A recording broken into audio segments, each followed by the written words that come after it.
Good afternoon guys! For today's video, nandito tayo ngayon sa munting garden ng aking asawa ngayon. Nakikita nyo naman na nagdidilig siya ng kanyang tanim. Nagdidilig siya ng sitaw niya. At may okra pa doon.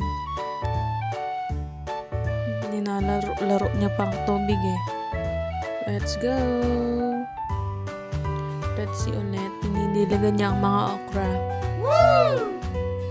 Pag umuwi lagi yan sa hapon, yan ang diretsyo niya. Ang busy anak namin eh.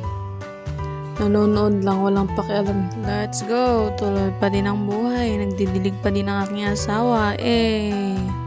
Siya nakaisip nito eh. Sabi niya mag-vlog daw ako eh. Pa-smile lang yan pero pagod yan. Let's go! Kitain nyo pa yung latarupak. Naglas. Nagbayag na dumakil. Tapos ang damit si dainin. Hapon-hapon siya nagdidilig para sa kanyang munting garden. Sabi niya eh. Let's go. Tuloy pa rin ang buhay. Papakita ng abs eh. Wala naman. Tabs naman ang meron eh. Dilig-dilig pa more. May init kasi dito eh.